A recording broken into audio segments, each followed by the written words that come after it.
오늘 본문의 주인공은 도마입니다. 도마. 도마 하면 어떤 별명이 있죠? 도마가 어떻게 불립니까? 의심 많은 도마 이렇게 불리죠. 도마는 의심이 많았어요. 근데 도마가 나쁜 사람이냐? 도마는 아주 훌륭한 장점이 많은 사람이었습니다. 첫째는 도마는 헌신적인 사람이었습니다. 요한복음 11장 16절에 보면 예수님께서 죽은 나사로의 집으로 가자 했을 때 제자들이 반대했어요. 예수님, 유대인들이 우리를 잡아 죽이려고 하는데 거기 가면 안 돼요. 그랬을 때 도마가 앞장을 서서 요한복음 11장 16절에 우리가 주와 함께 죽으러 가자. 리더 있던 사람이 도마입니다. 또 도마는 탐구적인 사람이었어요. 그냥 넘어가질 않았어요. 궁금함이 많았어요. 예수님께서 14장 5절에 내가 십자가 달리고 죽고 난 다음에 너희들이 올 길을 예비하러 간다 이런 말씀을 하셨을 때 다른 제자들은 뭐 그런가 보다 하고 듣고만 있는데 이 도마는 구체적으로 물어봅니다. 예수님께서 어디로 가시는지 우리가 정확하게 모르는데 그 길을 우리한테 가르쳐 주시면 안 됩니까? 탐구적이고 뭔가 알고 싶어하는 생각이 많았어요. 또 도마는 합리적인 사람이었죠. 오늘 본문에 보시면 손에 못자국 또 옆구리에 창자국에 손을 넣지 않고는 못 믿겠다. 뭐 이거를 나쁘게 볼 수도 있겠지만 합리적인 거죠. 내가 명확한 증거를 갖고 믿겠다는 거 아닙니까? 저도 예수를 고등학교 2학년 때까지 안 믿었다고 제가 수도 없이 말씀드렸잖아요. 왜? 이해가 안 되니까, 납득이 안 되니까, 합리적으로 받아들여지지 않으니까 예수를 못 믿겠다는 거죠. 근데 제가 고등학교 2학년 때 예수님을 만나고 난 이후에 저는 완전히 바뀌었습니다. 그래서 합리적이고 겉과 속이 같은 사람은 어떻습니까? 내가 믿는 대로 100% 행동합니다. 그래서 저는 제가 믿지 않을 때는 행동하지 않았지만 믿을 때에는 열정적으로 행동을 했었죠. 도마가 그런 사람이다라는 거예요. 합리적이어서 자기가 안 믿어지면 안 믿지만 믿으면 헌신적이고 열정적으로 헌신한 사람이 도마였다라는 겁니다. 이렇게 헌신적이고 탐구적이고 또 합리적인 도마가 왜 의심 많은 사람이라고 폄하하며 그 사람들한테 안 좋은 얘기를 들었을까요? 도마의 그 장점들은 어디로 가고 의심 많은 도마가 됐을까요? 그것은 소속감이 없었기 때문입니다. 오늘 본문에서 부활하신 예수님께서 제자들을 찾아오셨을 때 도마가 이 자리에 있습니까? 없습니까? 없습니다. 왜 없을까요? 도마는 예수님과 제자들과 항상 함께 있지를 않았던 거예요. 내가 시간이 있으면 가고 내가 시간이 없으면 안 가고 내가 바쁘면 안 가고 내가 가기 싫으면 안 가고 이런 사람이 도마였어요. 도마는 소속감이 없었어요. 도마는 예수님의 무리가 나의 무리가 아니라 예수님의 무리고 베드로의 무리였다라고 생각하는 거죠. 나는 거기에 주인이 아니라 나는 거기에 그냥 한 달이 걸쳐 있는 사람이다. 이렇게 생각을 했던 것입니다. 그래서 도마는 예수님이 돌아가시고 난 이후에 모여 기다리라고 했는데도 기다리지 않고 다른 곳에 있어서 부활하신 예수님을 못 만난 거예요.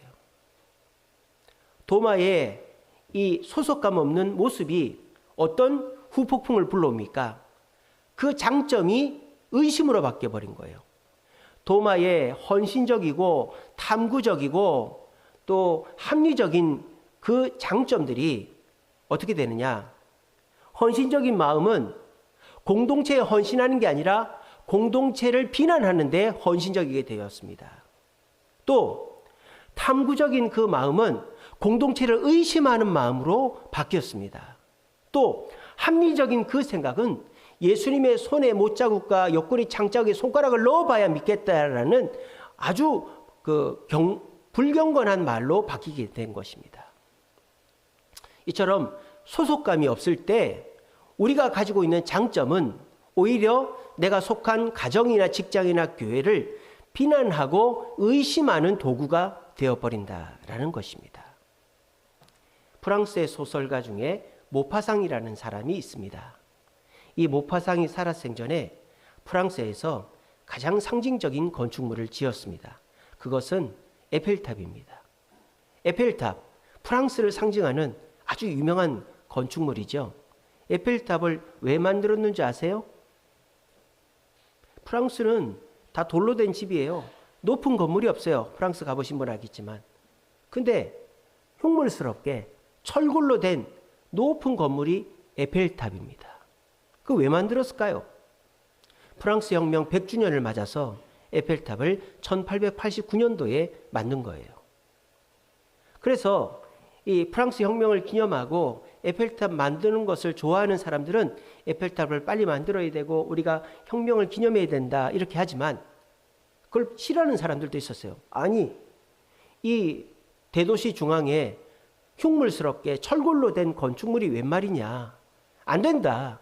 그 반대에 앞장선 사람이 모파상이었습니다. 근데요, 아이러니한 일이 벌어집니다. 그 에펠탑을 다 만들고 난 다음에 이제 사람들이 구경을 갈 거 아닙니까? 그 탑 안에 요즘 못 들어갑니다만 옛날 다 들어갔단 말이에요. 들어가는데 거기 들어가니까 누가 앉아 있느냐? 모파상이 앉아 있는 거예요. 앉아서 커피를 마시고 있는 거예요. 그래가지고 기자들이 질문합니다. 선생님은 이거 반대했지 않아요? 그랬더니 모파상이 뭐라는 줄 알아요? 반대할 때는 여기 안에 없을 때고 내가 들어와서는 반대 안 한다고 그렇게 얘기를 했답니다. 이게 무슨 의미입니까? 그 에펠탑이 지어지는 의도라든지 지어지고 난 다음에 어떤 효과에 대해서 기대하지 않고 내가 그 에펠탑을 짓는 공동체의 주인이다라고 생각하지 않고 그냥 겉에서 소속감 없이 바라볼 때는 흉물스럽게만 보인 거예요. 모파상 얼마나 똑똑한 사람입니까? 근데 그의 그 똑똑함과 헌신과 탐구와 합리적인 생각이 의심이 있으니까 반대하고 비난하는 목소리로 바뀌게 되었던 거예요. 근데 실제로 그걸 다 짓고 보니까 안에 들어가 보니까 너무 멋지고 좋은 거예요. 그래서 모파상이 생각을 바꿨다라는 거예요. 소속감이 있으면 흉물스러운 것도 자랑스러운 거. 지금 프랑스의 자랑 아닙니까?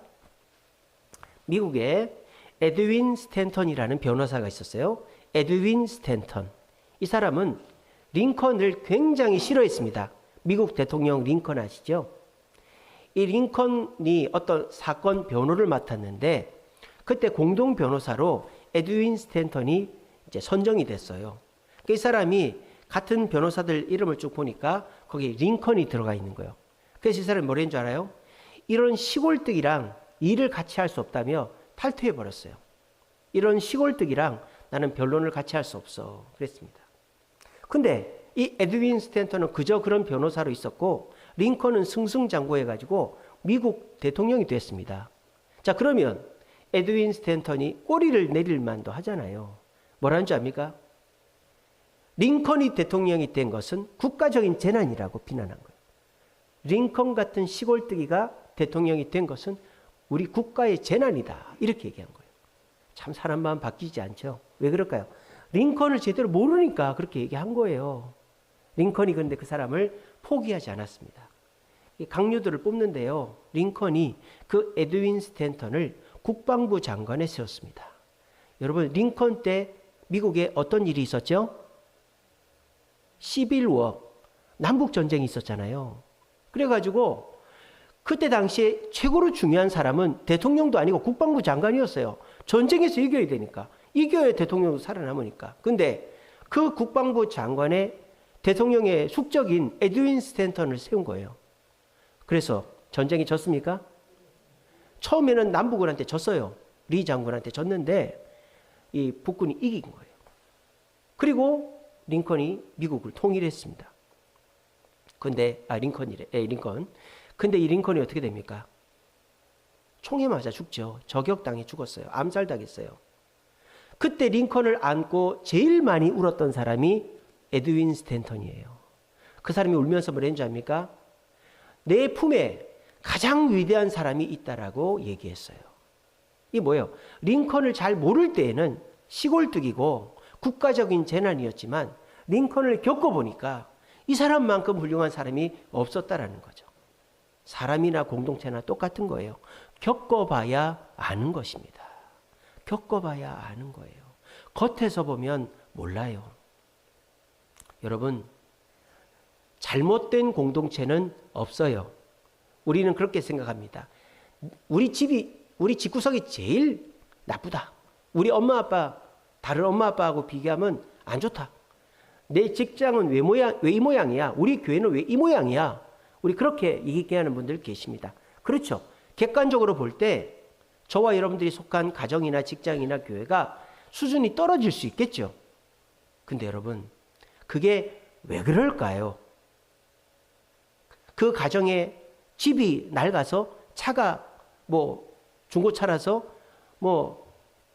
수입이 많지 않아서, 우리 직장이 대기업이 아니어서, 우리 교회가 큰 교회가 아니어서, 물론 그런 이유들이 우리 공동체가 문제가 있다라는 것이 될 수도 있겠죠. 근데 여러분들이 생각해 보세요. 우리 가정에 집이 넓지 않은 거, 우리 직장이 대기업이 아닌 거, 또 우리 교회가 그렇게 큰 교회 아닌 거, 이게 그렇게 큰 문제는 아니지 않습니까? 근데 가정이나 직장이나 교회에 그 공동체의 문제가 뭘까요? 소속감이 없는 사람이 많은 공동체는 문제가 많은 공동체고, 아무리 낡은 집에, 낡은 차에, 중소기업에, 작은 교회를 할지라도 소속감이 많은 사람들이 모인 공동체는 좋은 공동체인 줄로 믿으시기를 바랍니다. 도마는 소속감이 없었어요. 겉돌았어요. 예수님도 베드로도 제자들도 못마땅했어요. 마뜩지가 않았어요.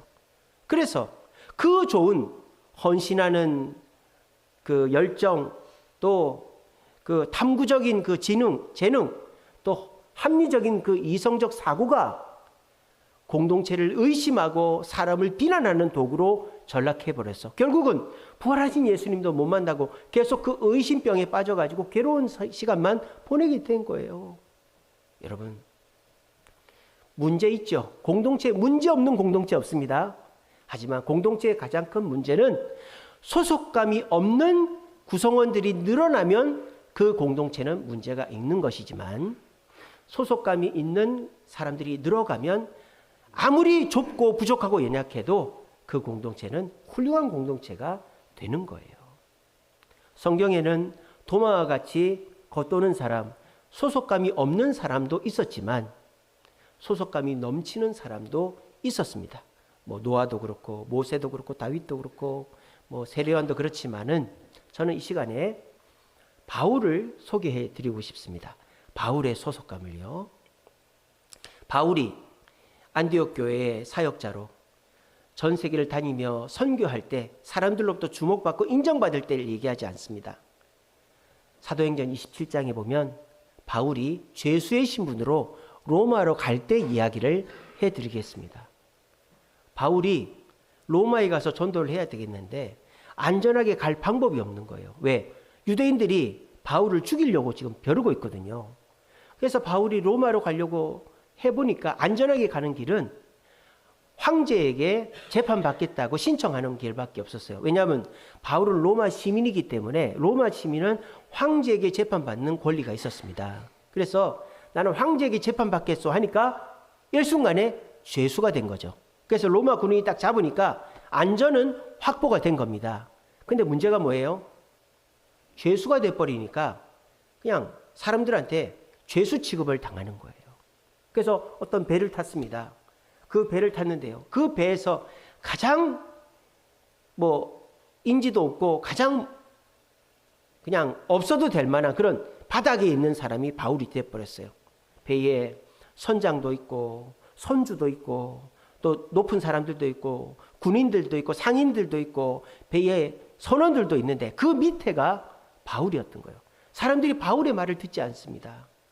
이 배가 출발을 해서 그레데라는 섬에 도착을 했는데 거기에서 미항이라는 곳에 있었어요. 근데 겨울이 돼가지고 이제 배를 운행하기가 조금 위험한 거예요. 그래서 우리가 좀 겨울을 나고 로마로 가자.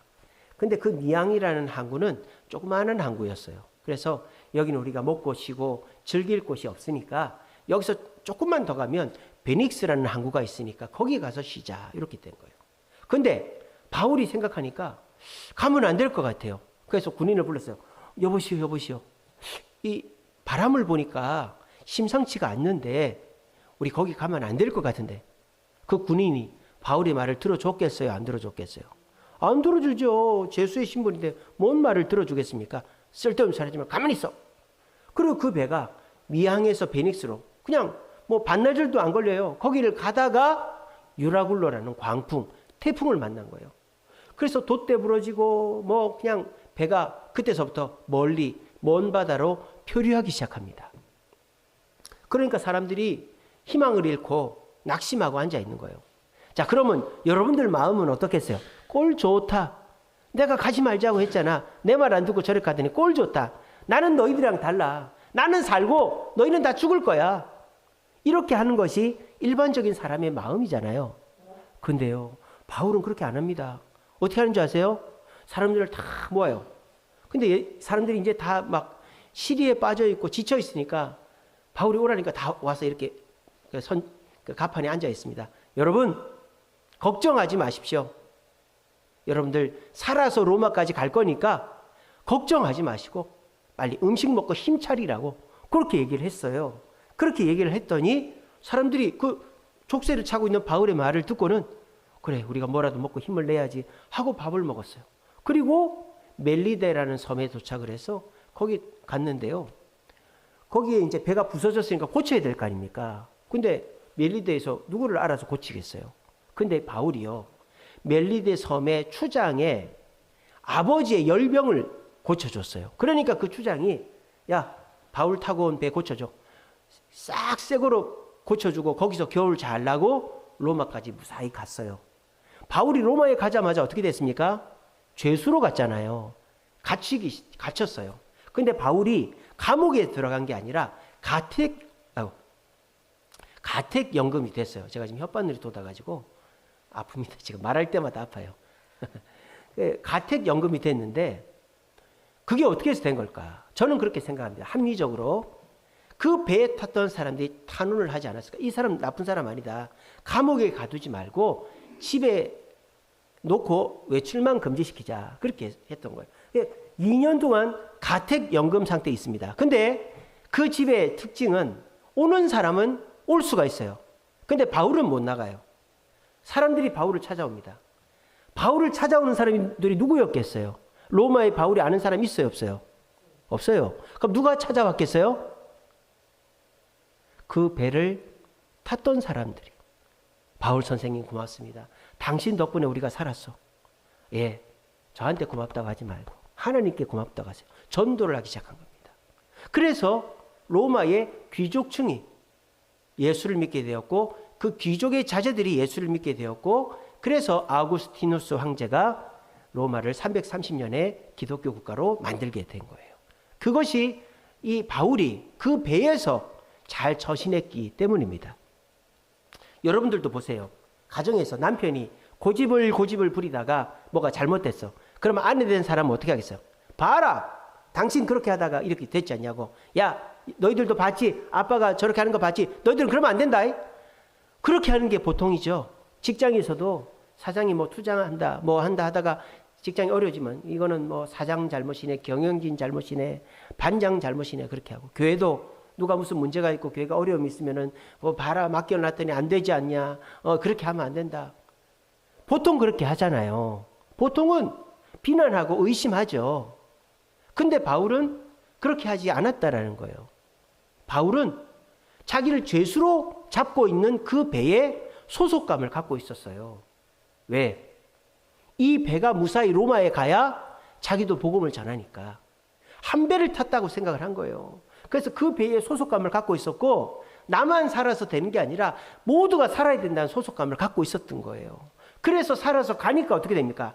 나중에 지나고 보니까 이 사람들하고 같이 갔기 때문에 이 사람들이 전도를 해줘서 로마를 복음화할 수가 있었던 것입니다. 이게 다 지나고 보니까 하나님의 역사였다라는 거예요. 여러분 여기서 우리가 알 수 있는 게 뭡니까? 소속감을 가지고 사람을 사랑하는 모습을 가져야 우리에게 더 좋은 기회가 생기고 내 공동체가 내가 유익을 얻게 된다라는 거예요.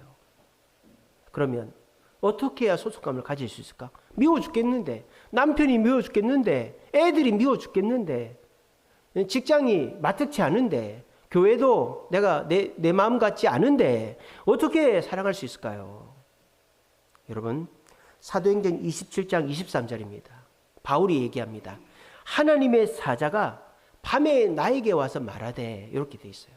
자, 밤에 하나님의 사자 성령이 찾아오니까 바울이 배에 탄 사람들을 사랑하고 그 사람들에게 희망을 줄 수가 있었던 거예요.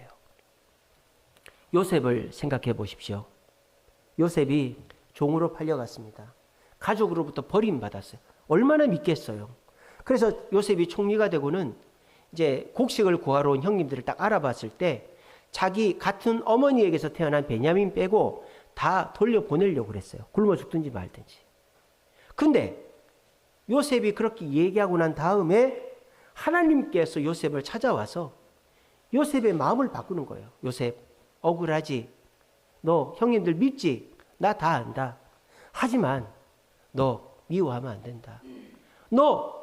네 아버지가 야곱 아니냐?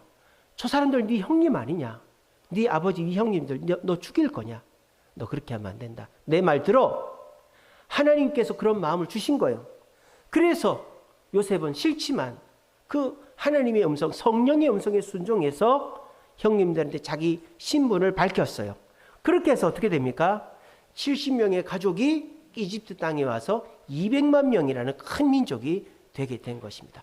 요셉도 좋고 야곱의 가족들, 요셉의 형제들도 다 좋게 된 거예요. 수가성 여인을 생각해 보세요. 사마리아 수가성 여인 말입니다. 이 수가성 여인은요, 동네 사람들하고 마주치기가 싫었어요. 왜? 남편이 5이 있다는 이유로 동네 사람들이 자꾸 손가락질하니까 사람들이랑 마주치기가 싫은 거예요. 그래서 사람들 없을 때 너무 더워가지고 사람들이 외출 안 할 때 물 들어가고 그렇게 했었어요. 그렇게 했는데요, 이 수가성 여인이 누구를 만났습니까? 예수님을 만났어요. 예수님을 만나고 나니까 자기를 그렇게 비난하고 만나기 싫은 그 수가성으로 달려갔어요. 그리고 그 사람들한테 내가 메시아를 만났다고 얘기하면서 그 사람들에게 희망의 메시지를 전했어요. 그래서 수가성이 변화가 되고 자기도 그 성에서 없어서는 안 될 사람이 되게 된 것입니다. 뭘 뜻하는 겁니까? 나쁜 공동체죠. 문제가 많은 공동체죠. 하지만 성령께서 임하셔서 사랑의 마음을 갖게 하시면 거기에 순종을 하면 어떻게 될까요? 나도 인정받고 내 가정, 직장, 교회도 잘 되게 된다라는 것입니다. 여러분들 다 이해합니다.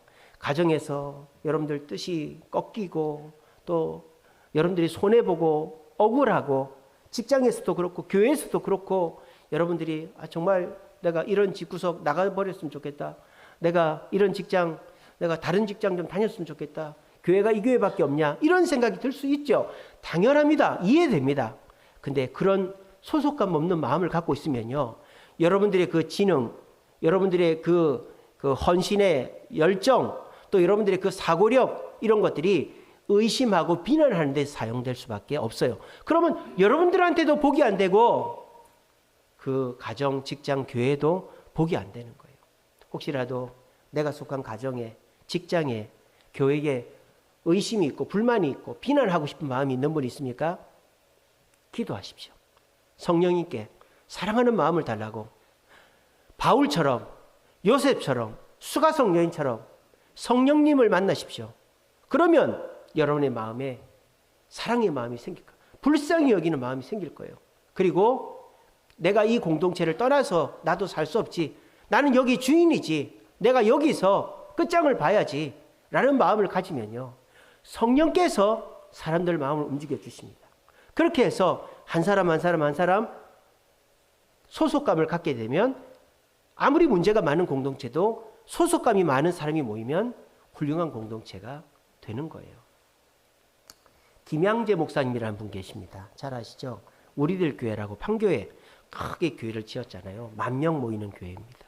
근데 그 김양재 목사님이요, 서울대학교 피아노 전공하시고 이제 산부인과 의사 하시는 분에게 시집을 갔어요.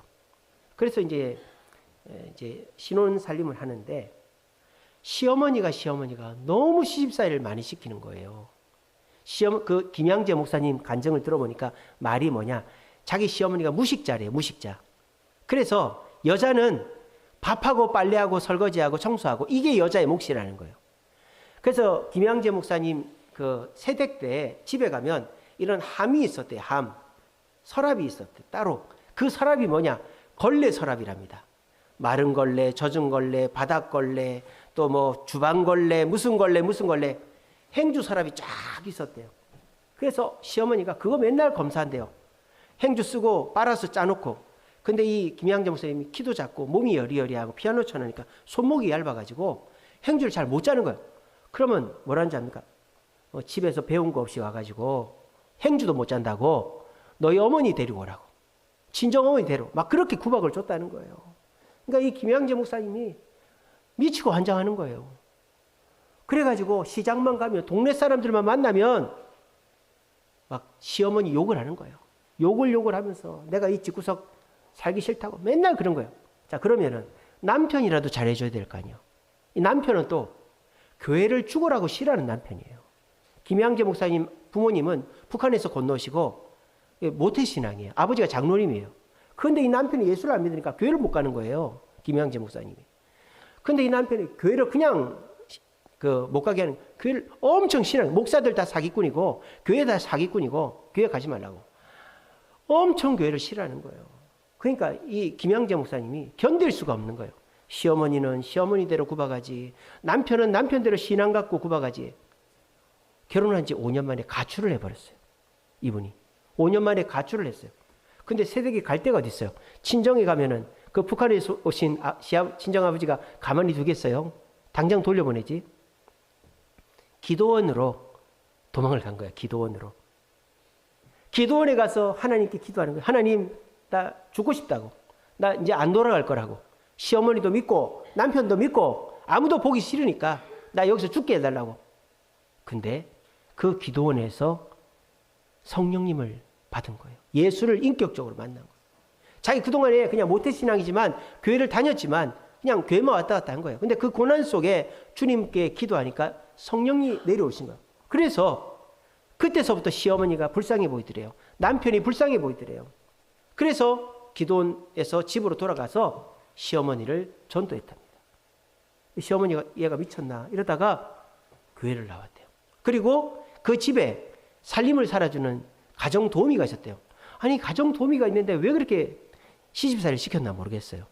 그 가정 도우미도 전도해가지고 예수를 믿게 했대요. 그리고 동네에 다니는데요. 동네 사람들한테 옛날에는 시장 가고 동네 사람들한테 시어머니 욕하고 남편 욕하고 맨날 이 집구석 나가야 되겠다 그러던 여자가 시어머니 전도하고 우리 남편 좋은 사람이라고 그러고 막 그렇게 칭찬하고 바뀌니까요. 그 사람들이 뭔 일이 있었냐고. 그래서 또 전도한 거예요. 그래서 많은 사람을 전도하게 됐다는 거예요. 이제 누가 남았습니까? 누가 남았죠? 남편이 남았죠. 남편은 교회를 죽어도 안 오는 거예요. 근데 이 남편이 간암에 걸렸어요. 간암 말기예요. 이제 죽을 날이 얼마 안 남았어요. 그래서 이 김양재 목사님이 다니는 교회 목사님을 불러다가 우리 목사님 영접 기도 좀 해달라고 부탁을 했죠. 그래서 목사님이 그 남편 손을 꼭 잡고 선생님 예수 믿고 천국 가셔야죠. 예수 믿고 천국 가고 싶으세요. 그러니까 이 남편이 고기를 끄떡끄떡 하더랍니다. 그리고 예수를 믿었어요.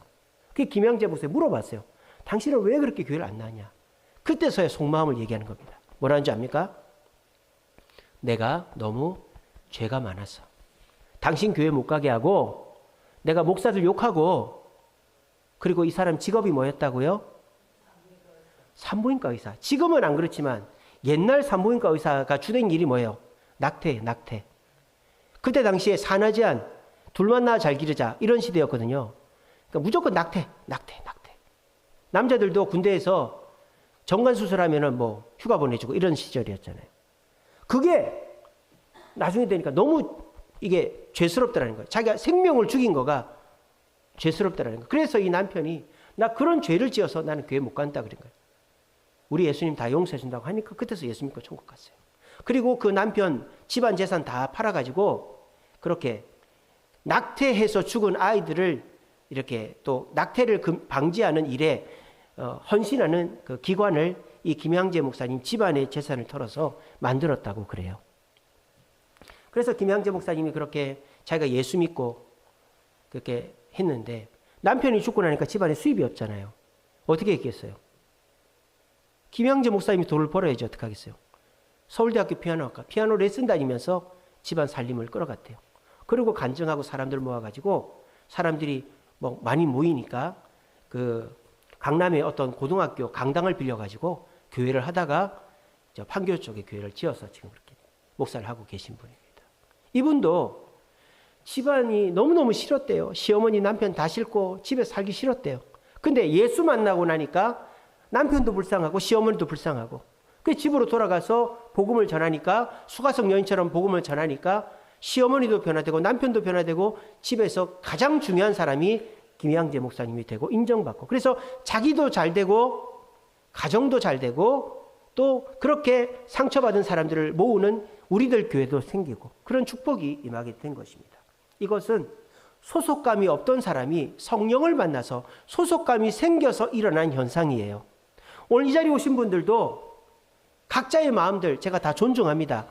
뭐 내가 마음이 안 맞는 걸 어떡하겠어요. 내 마음이 안 맞는 거를 어거지로 할 수가 없죠.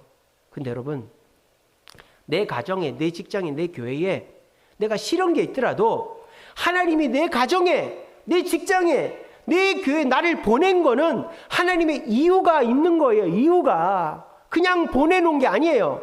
살기 싫다고 이혼하고 직장 5만 원 더 준다고 다른 데로 옮기고 옆에 교회 더 크다 글로 가고 이러면은 뭐 하려고 내가 한 사람과 평생 살겠다고 결혼식을 하고 내가 왜 근로계약서를 쓰고 내가 그 교회 집사 직분 장로 직분을 받겠어요. 그냥 여기 갔다 저기 갔다 하지. 하나님이 왜 결혼식이라는 걸 하고 이 직장에 네가 과장이고 부장이고 네가 이 교회 집사고 장로고 하는 이유가 뭐야? 거기에 못을 박으라는 거 아닙니까? 그렇게 해야 복이 된다는 거 아니에요. 그런데 요즘 사람 그런 생각이 없어. 요즘 사람들 흔하게 하는 말이 뭘까요? 내버려둬. 내가 알아서 할게. 이게 요즘 사람들의 습관적인 말이에요. 누가 너 이거 했어? 내버려둬. 너 도와줄까? 내가 알아서 할게. 아이들도 그렇고 어른들도 그렇고 누가 뭐라 그러면 내버려둬. 내가 알아서 할게. 이게 습관이에요. 좋다 이거예요. 여러분들 알아서 하세요. 혼자 원룸에 살고 혼자 돈 벌어서 시켜 먹고 그냥 혼자 직장 갔다 오고 좋다 이거예요. 몸이 아프면 어떡할 건데요? 평생 안 아플 자신 있어요? 몸이 아프면은 혼자서 병원 가고 혼자서 그 수술 서약서 쓰고 혼자서 치료 다 받고 나올 수 있어요? 자신 있어요? 갑자기 직장 잃으면 어떻게 하실 건데요? 갑자기 사업 안 되면 어떻게 하실 건데요? 여러분들은 평생 그런 일이 없을 것 같아요. 가정을 떠나고 부모 자식 연 끊고 직장 그만두고 교회 이 교회 저 교회 다니면 나중에 나 장례 치러줄 교회도 없어요. 이 교회 저 교회 옮겨 다니면 누가 나를 장례 치러줄 사람도 없다고요. 여러분 마음에 안 드는 거 있어도 하나님이 그곳에다 여러분들을 심은 이유가 있어요. 여러분 요즘 보세요. 우크라이나에 그 얼마나 이쁜 아이들 보십시오. 근데 그 아이들이 죽어나가요. 왜? 우크라이나에 태어났기 때문이에요. 근데 여러분들은 죽어나가지 않아요. 태풍도 안 와요. 지진도 안 와요. 화산도 없어요. 왜? 대한민국이 태어났기 때문이에요. 근데도 헬조선이 이 대한민국 나가 살아야지. 여러분 그런 얘기 하지 마세요. 그러면 나한테 좋을 게 하나도 없어요. 여러분 이 대한민국 얼마나 좋은 나라입니까? 이 대한민국 고맙게 생각해야 돼요. 여러분 소속감 없이 내가 알아서 할게. 내버려도 여러분 이런 말 함부로 하지 마세요. 큰 코 다칩니다. 큰 코 다칩니다. 스펄전 목사님, 영국의 유명한 스펄전 목사님이 이제 설교를 하고 목양실에 오셨는데 어떤 청년이 하고 들어왔어요.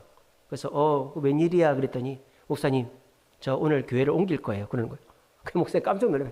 왜? 누가 뭐라 그랬어? 아니요. 저는 목사님 설교가 마음에 안 들어요. 그리고 저는 우리 교회 성도 누구누구가 마음에 안 들어서 교회를 옮길 거예요. 그러는 거예요.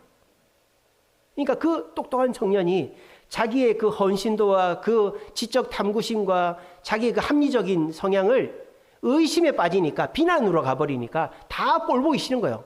목사님이 10번 중에 설교 잘하다가 한 번 뭐 말 한마디 잘못한 거 가지고 딱 꼬투리 잡아가지고 저 설교 틀렸다고 이런 식으로 하는 청년이 있었던 거예요. 목사님이 딱 보니까 이제 감이 오죠. 그래서 목사님 웃으면서 그래 네 마음이 그렇다면 어쩔 수 없지. 네가 다른 교회 가서 네 마음에 드는 교회를 한번 찾아봐라. 그리고 뭐랬는지 압니까? 문제없는 교회를 찾거들랑 나한테 얘기를 해줘. 나도 그 교회 가게. 그랬다는 거예요. 나도 그 교회 가게. 그게 무슨 말이에요? 문제없는 교회는 없다는 거예요. 문제없는 교회는 없거든요. 문제없는 가정은 없고요. 문제없는 직장은 없고요. 문제없는 교회는 없습니다. 단 소속감이 있는, 성령을 받아서 공동체를 사랑하고 희망을 심어주는 소속감이 있는 사람들이 많은 가정, 직장, 교회는 문제를 극복하는 공동체가, 희망의 공동체가 될 줄로 믿으시기를 바랍니다. 우리 주세움교회는 좋은 교회입니다. 여러분, 우리 주세움교회 좋은 교회입니까? 우리 교회 2014년도에 개척했죠. 35명 개척해서 2018년도에 100명이 넘었어요. 그래서 성도님들이 너무 좁으니까 우리 교회를 짓자. 뜻이 모아지고 하나님 뜻으로 우리가 2020년도에 교회를 지어서 그 코로나 때 우리 교회를 지었지 않습니까? 2021년도에 입당해가지고 지금까지 왔어요. 물론 어려움들도 많고 생각만큼 부흥도 안 됐어요. 근데요, 우리 교회는 10년 만에 이런 일을 이뤄낸 거예요. 우리는 이 교회에 있으니까 이게 당연한 것 같지만요. 10년, 20년, 30년이 돼도 상가에 있고요. 5년마다 10년마다 규모를 줄여서 가다가 결국 교회가 없어지는 상가 교회들이 태반입니다. 10개 개척하면 한두 개 살아남습니다. 5년, 3년을 버팁니다. 우리 교회는 기적의 교회예요. 그리고 우리 교회 보세요. 우리 교회 좌지우지하는 사람이 있습니까? 제가 여러분들 막 일 시켜먹고 알아서 하시오. 왜 안 해요? 야단치고. 제가 막 저는 아무것도 안 하고 그렇게 합니까? 우리 장로님이 뭐 집사님 이거 좀 하세요 하고 장로님 아무것도 안 합니까? 어제도 우리 장로님 와가지고 청소 다 하고 교회 우리 지금 세입자들 집에 수도 고장나면 장로님이 다 고쳐줍니다. 사람 부르면 20만 원씩 들어가는 거를 공짜로 다 해주십니다. 우리 교회에 좌지우지하는 사람 없어요. 여러분들 착각하지 마세요. 오해하지 마세요. 목사님이 뭐 다 자기 멋대로 한다고. 우리 장로님 멋대로 어디 그렇게 합니까? 증거를 대보세요. 그 여러분들 착각이고 사탄마귀가 주는 생각입니다. 여러분들 소속감 갖지 못하게 하려고. 물론 10개 중에 한두 개 그럴 수도 있겠죠. 그거를 꼬투리 잡아가지고 나머지 8개를 다 똥으로 만들어버리는 마귀에게 속지 마세요. 우리 교회는 좌지우지하는 사람이 없어요. 다 우리 교회는 뭐 잘못된 전통 이런 게 없잖아요. 그냥 서로가 만들어가는 교회니까. 그리고 오늘 또 우리가 두 번째 임직자를 세우고 헌신하신 분들을 은퇴하는 그런 행복한 날입니다. 이런 날 우리가 생각해야 될 것은 나는 이 교회의 주인인가? 도마처럼 뱅글뱅글 맴도는 사람인가를 돌아보아야 된다는 거예요. 우리 교회가 더 좋아지려면 물론 사람도 많이 와야 되겠죠. 하지만 겉돌고 있는 분들, 소속감이 없어서 의심하고 있는 분들이 마음이 돌이켜지면 우리 교회는 하나님이 사람들을 더 보내주실 거예요. 근데 우리가 겉돌고 있으니까 너는 해봐라 나는 볼게 이러고 있으니까 뭐 한다 그래도 바빠서 못 갑니다. 이러니까 하나님이 사람을 보내려고 그래도 안 보내주는 거예요. 여러분 소속감이 없이 겉돌면요. 그 내 장점이 의심으로 바뀌고 뭐 꼬투리 하나 딱 잡으면 비난합니다. 그러면 나도 손해고 남도 손해예요. 그래서 이 교회를 박차고 나가봐야 갈 데가 없어요. 또 똑같은 문제 있는 교회들 속으로 가는 것밖에 없어요.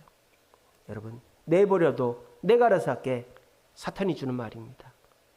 내가 속한 가정과 직장과 교회 하나님이 나를 거기 보냈다. 성령께 기도함으로 성령의 그런 감동을 가지고 공동체를 사랑하십시오. 가정을 사랑하십시오. 남편과 자녀들을 사랑하십시오. 아내를 사랑하십시오. 직장에 애사심을 가지시고 내 가게를 사랑하시고 우리 교회를 사랑하십시오. 그리고 내가 주인이다 생각하시고 열심히 하십시오. 그러면 그 수가성 여인처럼 요셉처럼 바울처럼 김양재 목사님처럼 나도 잘 되고 우리 공동체도 잘 되면 잘 됐지 절대 손해나는 일이 없을 것입니다. 우리 모두 이 사실 굳게 믿으시고 오늘같이 임직식하는 이 경사스러운 날 이 주세움교회가 내가 평생을 신앙생활하고 내 자손들도 대대손손 그렇게 해서 주님 오실 때 내 가문이 여기에서 들림받게 될 것이다. 우리 고백하면서 우리 희망의 공동체로 만들어 가시는 저와 여러분들 되시기를 간절히 바랍니다.